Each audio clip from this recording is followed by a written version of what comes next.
Students, शुरू करते हैं आज की क्लास। आज हम अपरिमेय संख्याओं के बारे में पढ़ेंगे।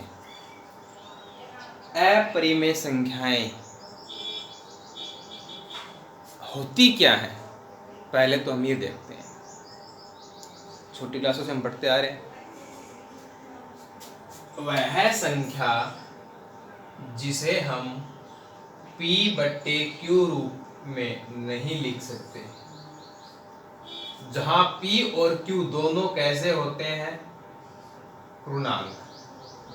अकेले p/q रूप से ही मतलब नहीं है, p और q दोनों का पूर्णांक होना भी बहुत जरूरी है।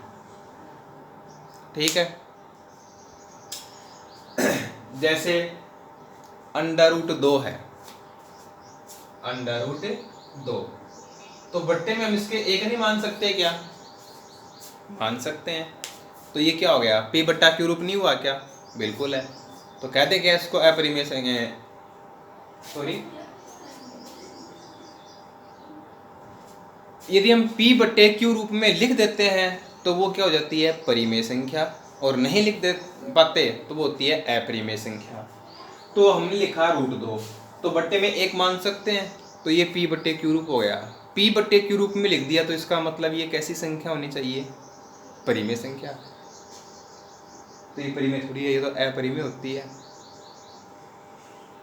तो इसकी जो परिभाषा है उसको सिर्फ ऐसे ही याद नहीं रखना है कि p/q रूप में लिख दें या न लिख दें। लिख दिया तो परिमेय संख्या और नहीं लिखा तो अपरिमेय संख्या।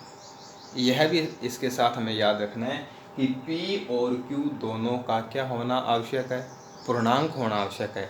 तो ये p/q रूप तो है, लेकिन यहाँ जो p की जगह संख्या लिखी गई है वो क्या नहीं है, पूर्णांक नहीं है। √2 पूर्णांक नहीं है, तो फिर ये कैसी हो गई, अपरिमेय संख्या। अब हम पढ़ेंगे कि कोई भी संख्या है उसको हम अपरिमेय कैसे सिद्ध करेंगे। हमने को कोई भी संख्या दे देगा, जैसे √2 है, तो √2 है तो ये क्या है, अपरिमेय संख्या है। तो क्वेश्चन किस प्रकार से मिलेगा अपने को, सिद्ध कीजिए कि √2 अपरिमेय संख्या है। तो किसी भी संख्या को यदि हमें अपरिमेय सिद्ध करना है तो उसके लिए हम काम में लेंगे विरोधाभास विधि, कॉन्ट्राडिक्शन मेथड। विरोधाभास नाम से पता लग रहा है, विरोध का आभास होगा। हम क्या करेंगे, जो हमें कथन दिया गया होगा हम उस बात का विरोध करेंगे। हमें क्या दिया गया होगा, सिद्ध कीजिए कि यह एक अपरिमेय संख्या है, तो इसका हम विरोध करेंगे, क्या मानेंगे कि यह एक परिमेय संख्या है। अब परिमेय संख्या मानेंगे, फिर उसको हम क्या करेंगे, सोल्व करेंगे, कुछ उस पर कंडीशंस हैं वो अप्लाई करेंगे। तो लास्ट में हमें क्या मिलेगा, हमने जो कथन माना था, हमने जो बात एज्यूम की है वो हमें क्या मिलेगी, गलत मिलेगी। हम क्या मान के चलेंगे, परिमेय संख्या है, और वो हमें क्या मिली, गलत। इसका मतलब वह क्या होगी, अपरिमेय संख्या होगी। अब यह बात हम सिद्ध करने के लिए एक छोटी सी प्रमेय का है, उसको हम काम में लेंगे।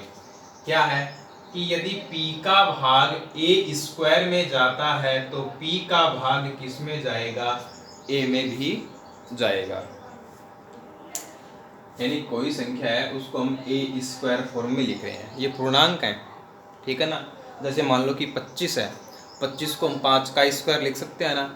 तो 5 का भाग 5² में 25 में जा रहा है तो 5 का भाग 5 में नहीं जाएगा क्या।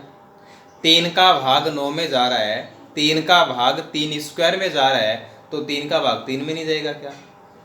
तो a और p दोनों कैसे हैं, पूर्णांक हैं। p का भाग a² में जाता है तो p का भाग किस में जाएगा, a में भी जाएगा। तो यहाँ अपने पास देखो 3 टाइप के क्वेश्चन होंगे। एक तो ये टाइप होगा, एक ये टाइप होगा, और एक ये टाइप होगा। ऐसा हो जाएगा, इसी में हम ऐसा लिख सकते हैं,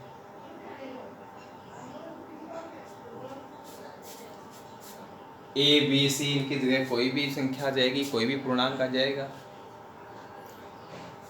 तो हमें क्या करना है, ये जो 3 फॉर्म है ना, इन तीनों फॉर्म को हमें क्या करना है, बी है ये 6 नहीं है, बी है।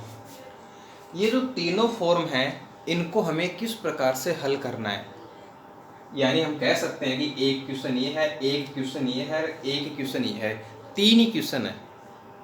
हमें क्या करना है, इन 3 क्वेश्चंस को किस प्रकार से करना है उस बात को हमें माइंड में रखना है। ऐसा नहीं कि हम प्रत्येक क्वेश्चन को अलग से करने बैठ जाएं, उसको हम अलग से रटें, उसको हम अलग से याद करें। ये तीनों मानक रूप हमें पता चल गए कि इस रूप में दिया हुआ है तो उसको कैसे हल करना है, इस रूप में दिया हुआ है तो हम उसको कैसे हल करेंगे, इस रूप में है तो उसको हम कैसे हल करेंगे। अब कभी क्या करेगा, एक की जगह 2 कह देगा, कभी 3 कह देगा, कभी 5 दे देगा, कभी 7 दे देगा। तो जो संख्या है सिर्फ वही चेंज होगी, उसको करने का जो तरीका है, जो पैटर्न है वो थोड़ी चेंज होगा। ठीक है, तो चलिए एग्जाम्पल लेके चलते हैं। और सबसे पहले हम ले लेते हैं √3, √2, √3, √5, कुछ भी हो सकता है। क्वेश्चन क्या मिलेगा अपने को, सिद्ध कीजिए √5 अपरिमेय संख्या है। अब हम इसका करेंगे सॉल्यूशन। तो माना √5 परिमेय संख्या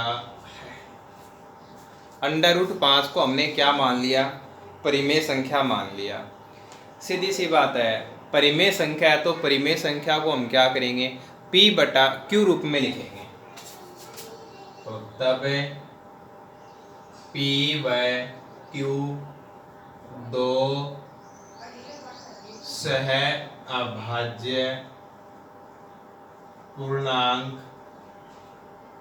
इस प्रकार है कि P/Q बराबर √5। एक बात ध्यान में रखनी है कि जब हमें √A फॉर्म दे रखी है तो हमें सिर्फ पूर्णांक P/Q सिर्फ पूर्णांक नहीं लेने हैं, बल्कि क्या लेने हैं, सह अभाज्य पूर्णांक लेने हैं। जो हम शेष 2 रूप पढ़ेंगे वहां हमें सह अभाज्य पूर्णांक लेने की आवश्यकता नहीं होगी, वहां हम सिर्फ पूर्णांक लेंगे। लेकिन जब √A फॉर्म है तो हमें क्या लेने हैं, सह अभाज्य पूर्णांक लेने हैं। अब ये सह अभाज्य को प्राइम नंबर क्या होते हैं कि इनका जो कॉमन फैक्टर है, इनमें जो उभयनिष्ठ गुणनखंड है वो क्या होता है, 1 होता है, 1 होता है।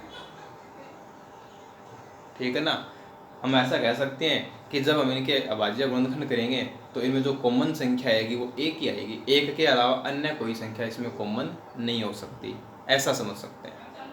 ठीक है, तो P/Q कैसे हैं, सह अभाज्य पूर्णांक है।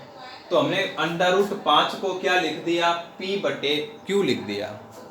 अब क्या कर दो, वज्र गुणा कर दो। वज्र गुणा करेंगे, क्रॉस मल्टीप्लाई करेंगे तो P = क्या हो जाएगा, √5Q हो जाएगा। अब बोथ साइड स्क्वायर कर दो, दोनों पक्षों का वर्ग कर दो, P² = 5Q²। इसको हमने कह दिया समीकरण 1।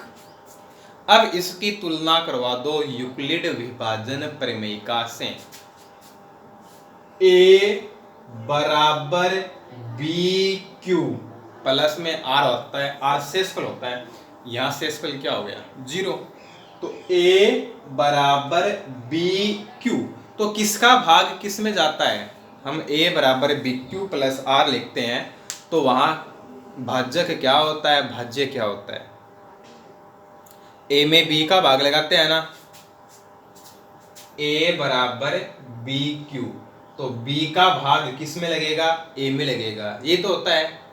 इसका मतलब 5 का भाग किस में जाएगा, P² में। तो यहाँ हम लिखेंगे 5 P² को विभाजित करता है।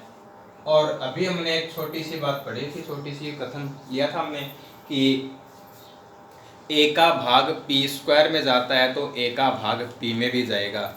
तो 5 का भाग p स्क्वायर में जाता है तो 5 का भाग p में भी जाएगा। 5p को भी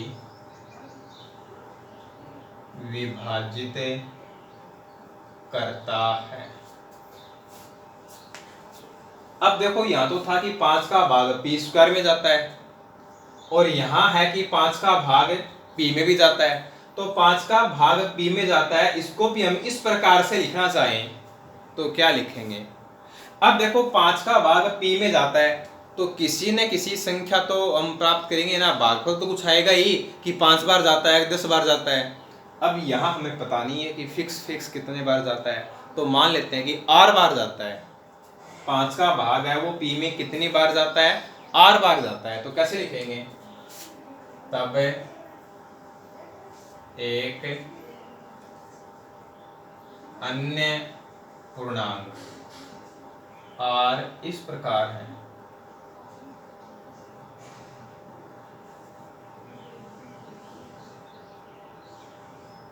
p बराबर 5r ऐसे लिखेंगे। यहां गलती नहीं करनी है। 5 का भाग किस में जा रहा है, p में जा रहा है। भाजक गुणा भागफल, शेषफल 0 ही बराबर क्या है, भाज्य है।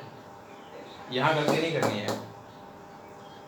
तो p बराबर 5r, दोनों पक्षों का कर दो वर्ग, तो p स्क्वायर बराबर 25r स्क्वायर।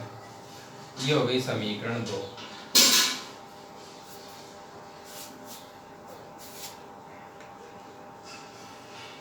अब देखो समीकरण 1 में किसका मान है, p स्क्वायर का। समीकरण 2 में किसका मान है, p स्क्वायर का।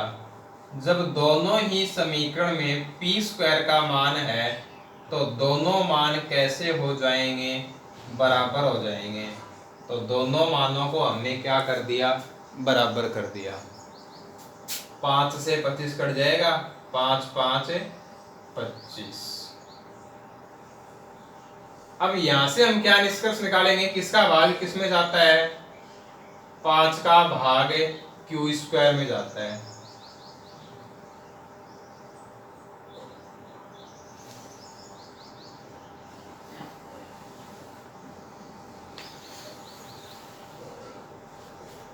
पांच क्यू स्क्वायर को विभाजित करता है तो 5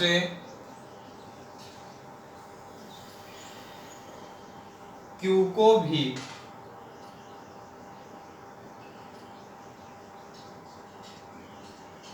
विभाजित करेगा।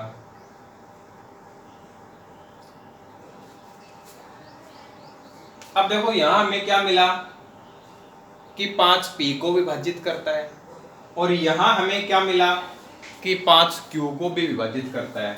इन दोनों बातों को जोड़ के एक साथ लिखना चाहें तो 5p व q दोनों को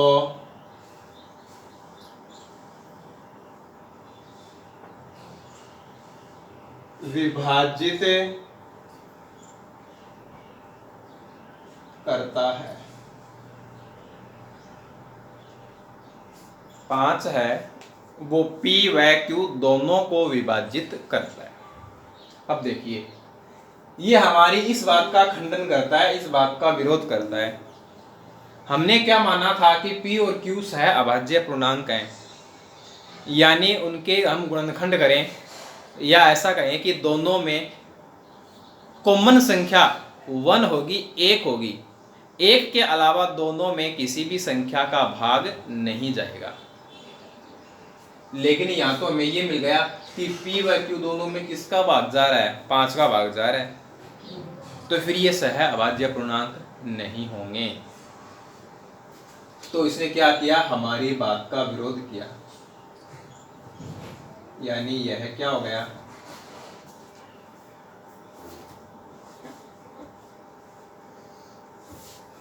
विरोधाभास हो गया। जब ये विरोधाभास हो गया तो ये हमारी कल्पना का क्या कर रहा है, विरोध कर रहा है। तो जो हमने कल्पना की है वो सही नहीं है, और हमने क्या कल्पना की है कि √5 परिमेय संख्या है, तो ये परिमेय नहीं होगी। परिमेय नहीं होगी तो फिर कैसी होगी, अपरिमेय होगी। तो जब हमें √a रूप दिया हुआ है तो प्रत्येक क्वेश्चन हमें ऐसे ही करना है। PQR की जगह हम ABC कह सकते हैं, सिंबल का कोई मतलब नहीं है। PQR कह दो, ABC कर दो, √2, √3, √5, √7, √11, √13 संख्या में कोई भी दे सकता है। सेम यही तरीका होगा करने का, सिर्फ जो संख्या है, जो अंक हैं वही चेंज होंगे। एक भी लाइन, एक भी शब्द है वो हमें इधर उधर नहीं करना है। √2 दे दिया तो जहां 5 है वहां 2 हो जाएगा, और जहां 25 है वहां 4 हो जाएगा। बाकी पूरा काम हमें सेम करना है, प्रत्येक लाइन एज इट इज लिखनी है। √3 दे दिया तो जहां 5 लिखा हुआ है वहां तो क्या जाएगा 3, और जहां 25 है वहां क्या जाएगा 9। बस इतना ही चेंज होना है, बाकी कुछ भी चेंज नहीं होगा। इसको ऐसा कैसा सा आप याद कर लो कि जब हमें √a रूप दिया हुआ है तो उसको हमें किस प्रकार से हल करना है। ठीक है, तो इसकी हमने एक फॉर्म देख लिया है। जो शेष 2 फॉर्म है वो हम देखेंगे अगली क्लास में। Okay, thanks for watching.